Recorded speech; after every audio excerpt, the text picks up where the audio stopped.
preservation of story, not just the artifacts. Every car here will start in a matter of minutes with gasoline and oil. It's still the world's largest collection.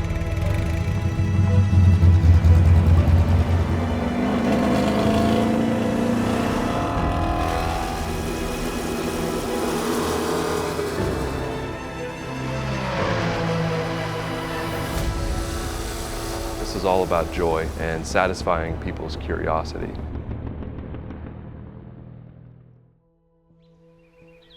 My name's Brian Slark. I'm an expat.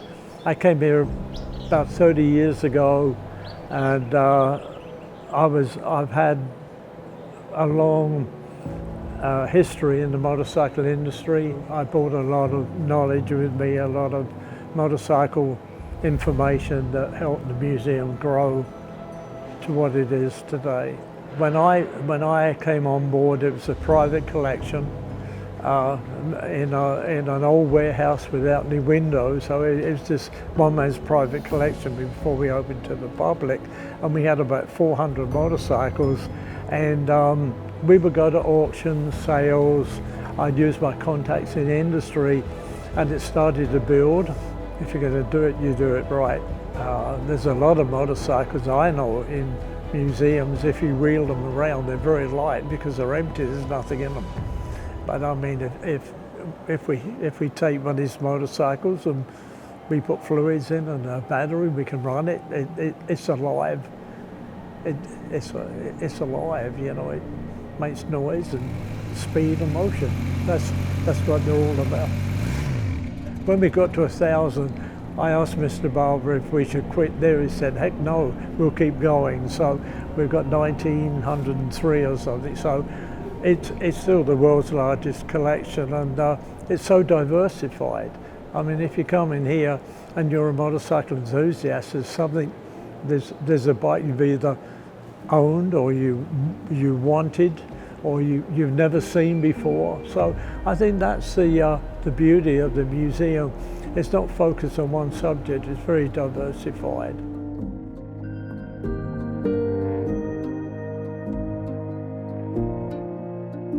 Well, my name's George Barber, and we're at the Barber Vintage Motorsports Museum in Birmingham, Alabama. I raced Porsches for about 10, 11 years. And once you get that in your system, it's impossible to get rid of. And I started restoring cars, and that didn't work well.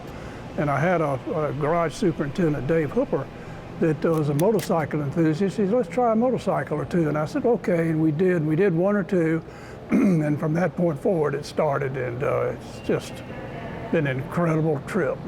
And every car here will start in a matter of minutes with gasoline and oil. And we check it. We try to check them, golly, on a yearly basis. But some things have been here in 10 years and not been checked, but when we pull them down and check them, they start and they go. So it's been good. You have to put them up good in the first place.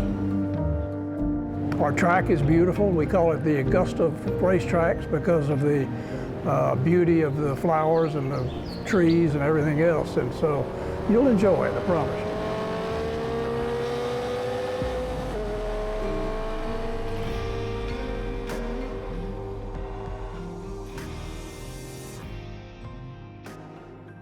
My name is Brian Case. I am the Executive Director of the Barber Vintage Motorsports Museum. So my day-to-day here at the museum is overseeing the future path of where the collection is going and what we're looking for, what we need to preserve.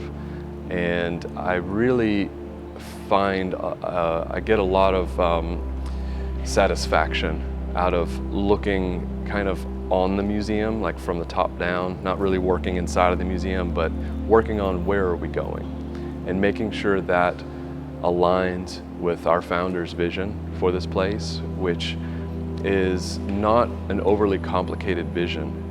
George Barber wants to see joy and passion and curiosity ignited in all walks of life.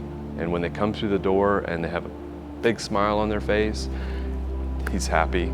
You know, and that's it. That's what it's about. And so this is all about joy. and satisfying people's curiosity.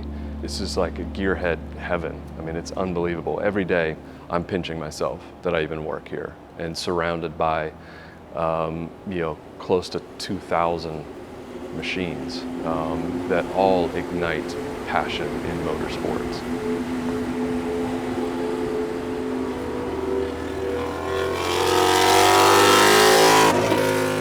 A lot of traffic through the elevator, and as I said, it's the main mover. You've got the ramps that go around, but it's on a given event weekend, there'll be thousands of people going through here an hour.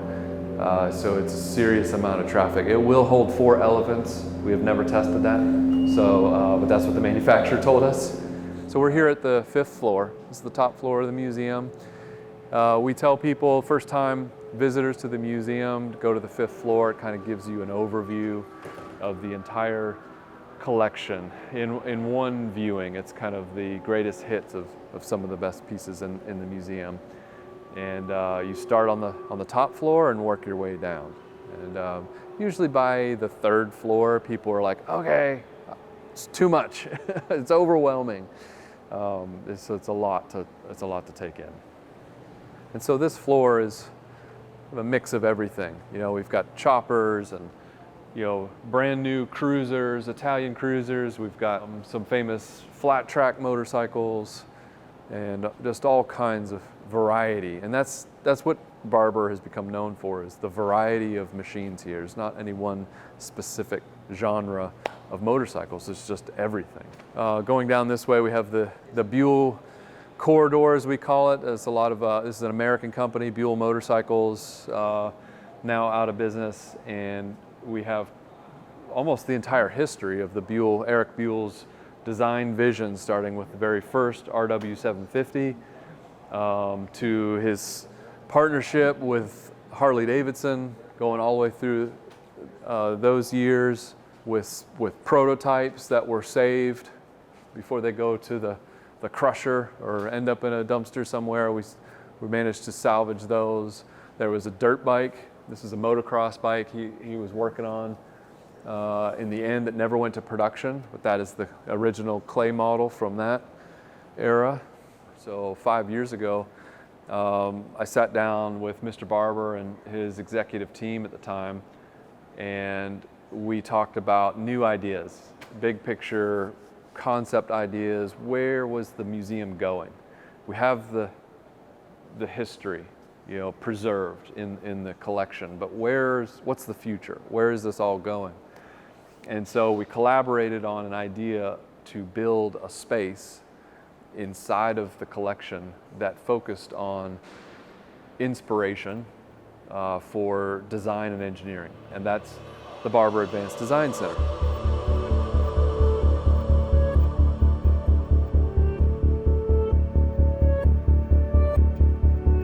We are inside the Design Center. This is a space where we can show some of the elements of the processes of design. And going from the 2D world into the 3D world, this is one of my own personal projects, the motorcycles on the other side. I've used this as a demonstration tool here at the museum. Having one of my own bikes in the collection is very rewarding, but also fits squarely into what we're trying to do here as far as education. What we did here at Barber is we embedded some clay modeling plates in the floor. We can demonstrate those here and show people how it used to be done, and then contrast that against how it's done today and how it's going to be done in the future. So in here we have some of the digital tools that we use to demonstrate design and engineering and verification techniques. For instance, this cylinder block right here, this is a exceptional piece of history. It's a Honda RC 161 from 1960. This is one of only 3 that we know to exist in the world. In the early days of computer design, just use this as an example. Let's say I'm the designer and I'm engineering this bracket to be strong, okay? You can see that it's got a very kind of traditional I-beam construction. It's It's very basic in its form because that's the way humans were thinking at the time before computers. You bring computers into the world and tell them to do things in very finite controlled parameters, like I want it to be strong between these 3 cylinders, and I don't care what it looks like in between those cylinders, and let the computer run wild with its imagination, and it can come up with shapes like this. The beauty of the technology is it deposits the grains 1 grain at a time, so this has revolutionized the design industry.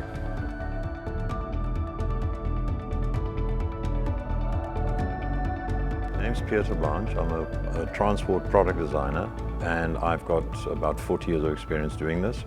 I've worked for Volkswagen Design in Germany, Ducati, Moto Guzzi, bit time for Norton, Royal Enfield. Mr. Barber has this idea of fostering creativity and letting people know what design is all about, because a lot of people don't quite understand what a designer really does on a daily basis. So our role here is to now teach people about design projects in the studio itself, which we've already done, investigate new technologies and the development of various things that people use for design. There's nowhere else in the world that nobody else will allow me to do what I'll be able to do here. All this thing I've learned over the years, I've learned from people that I worked with. You know, when you're at college, you learn some skills. You learn how to do CAD work, how to sketch, how to do certain things. But you don't really know much about what it means to design a motorcycle.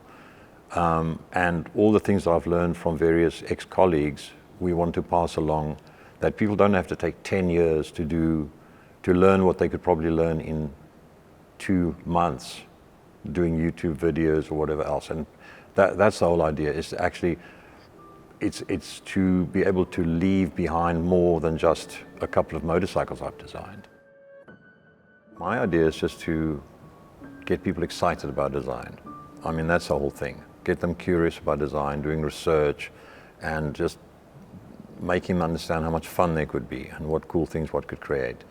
So it's not very complicated. So we want to try with the young kids, teaching them about, you know, the new technologies.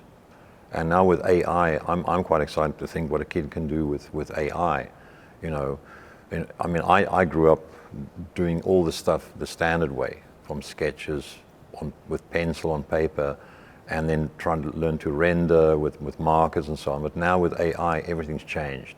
In the last year, everything's changed. So what it'll all be like in a year or 2 from now, who knows? I mean, the guys are now doing, a company called Viscom are doing something where you can get a 3D CAD model from a sketch. So it's early days for them, but I don't know, every week there's a new change in AI. I think whatever happens with the museum, it's only down to him for having created this all. So having the opportunity, for me having the opportunity to work, is all down to him, and to Brian, who hired me, Brian Case, who's the director of the museum. So the basically his legacy will be, if we do our job well now going into the future, there'll be this fostering creativity and helping young people follow their dreams.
So motorcycles have been in my life, my entire life, right?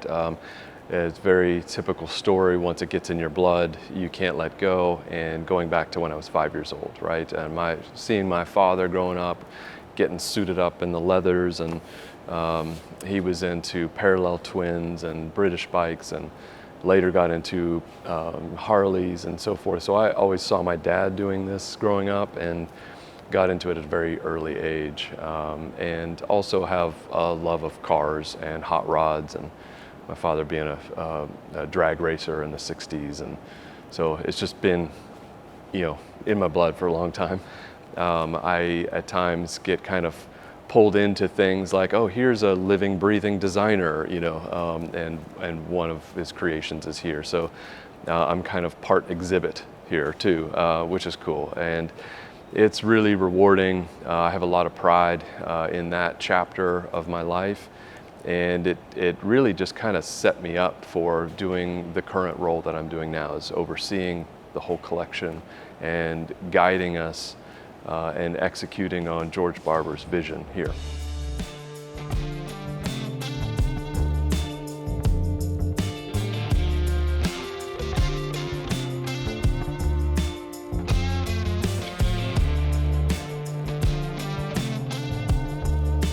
I'm Lee Clark. I'm the curator of this nice little Ferrari. I have a great job. I've been here over 30 years.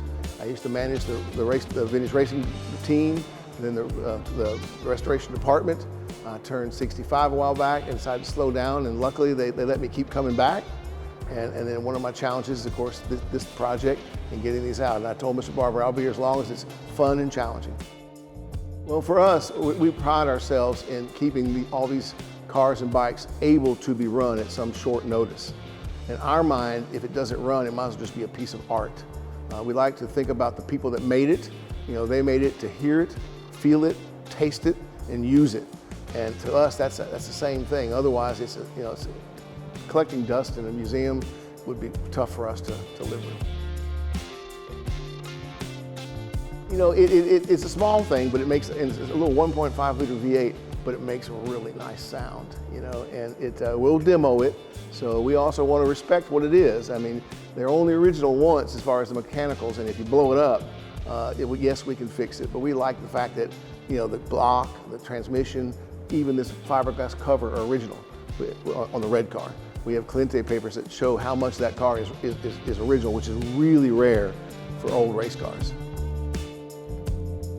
We bought the chassis number 006, the original Ferrari, over 20 years ago, and it was restored 20 years ago. It's been used off and on over those years, but it's been sitting for the past 8 years on display upstairs next to the John Surtees MV Agusta. So it was a real challenge to get it down and get it prepped in time to go to Goodwood. So we pulled it down and started working on it. Having been on display for 8 years, one of the first things you want to look at is the hydraulics, because they sit around and go bad, and of course the fuel system. Race cars are meant to be pampered every time they go out. So to take one that's been sitting for 8 years and expect it just to fire right up is a big challenge. But we've had pretty good luck so far. It fired right up. I had to work on the fuel pump a little bit and just do the usual prep work like changing tires and oil, and she's been out already.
particular car won the world title in 1964, and this year is the 60th anniversary. of that win. And so all over the world, we're seeing celebrations pop up for John Surtees as the 60th anniversary.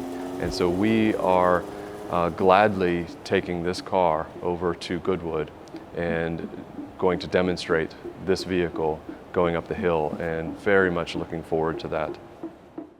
Hello and welcome to the Festival of Speed at Goodwood. We have plenty of on-track action for you.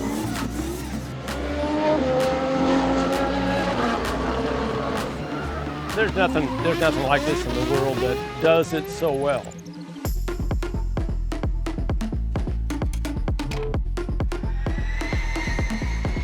Now, Ferrari obviously have an enormously strong heritage in motor racing. They were there at the start of the World Championship in 1950. In fact, they were there long before.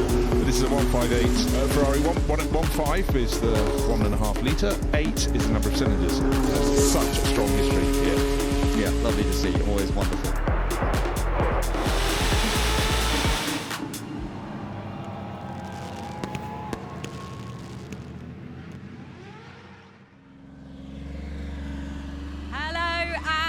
Welcome to the 2024 Goodwood Revival. This is the place to be this weekend if you love all things vintage. The cars and motorbikes are now beginning to line up in the assembly area. A real range of machinery, of course, to celebrate John Surtees, the only driver and rider to win world championships on both 2 and 4 wheels. I think the thing that I've enjoyed most about this whole project is the fact that when the Goodwood media team walked into the museum, there was like this sense of, wow, oh my gosh, this place is amazing. And there was so many different angles we could shoot, and so much content to see inside there, just so much, right? Well, this is that for our live event, and it's the same thing. At Festival of Speed, it was a big wow, and then even coming here, there was a whole new series of surprises, and in the way that everything is just done so well. Really, it's not only impressive, it's just really inspiring for our own work to make sure that we elevate to Goodwood levels and continue that tradition. I think the thing that's really great about the Goodwood crowd is they're so educated about racing. They really know their way around the different classes of cars and that sort of thing. And when they learn that this car is the actual John Surtees car, like the one, and we show them how he had hand-formed the little relief for his hips inside the car, and that's how he knew it was his car once it was found. It's just really great to share that story and to continue that legacy. He was such an interesting man, and his ability to not only drive a car, but to like sort of engineer it as he was going along and think about it in a different way really reminds me a lot of George Barber as well, because he has a huge vision for the museum, and it's one thing to have a vision, but you have to plot the course to get there as well. So in talking to visitors here, not only about the car, but about our museum in Alabama and inviting people to come see it, we couldn't have a better invitational piece than this car.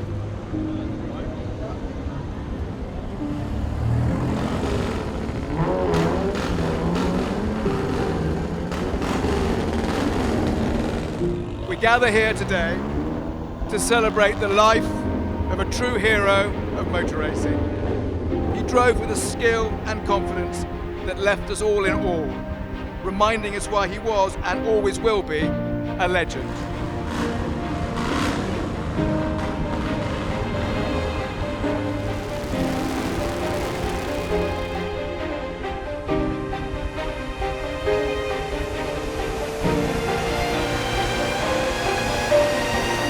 So much history to John Surtees and so many great races that he did, both on 2 and 4 wheels. We are looking at the bikes at the moment, so it just gives us a little opportunity of what it was like for John Surtees going out on those bikes in those early career for him, setting his initial talent on 2 wheels in the mid-1950s. Very, very impressively done.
Career wonderful, and it's so wonderful to celebrate such a mixture of machinery, both 2 and 4 wheels throughout.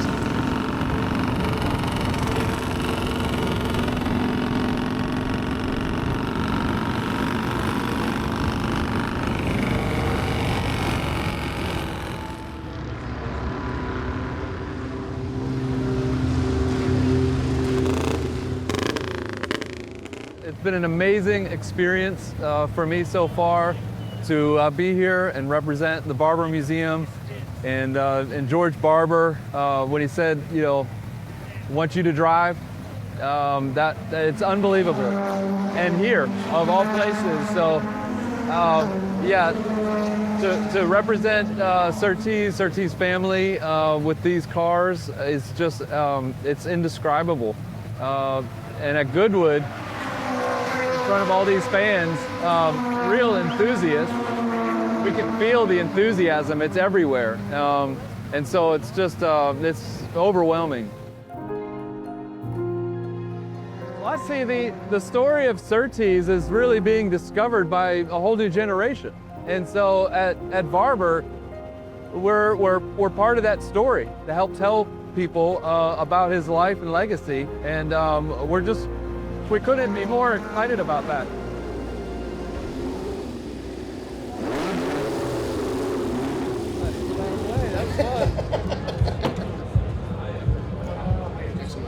Wow.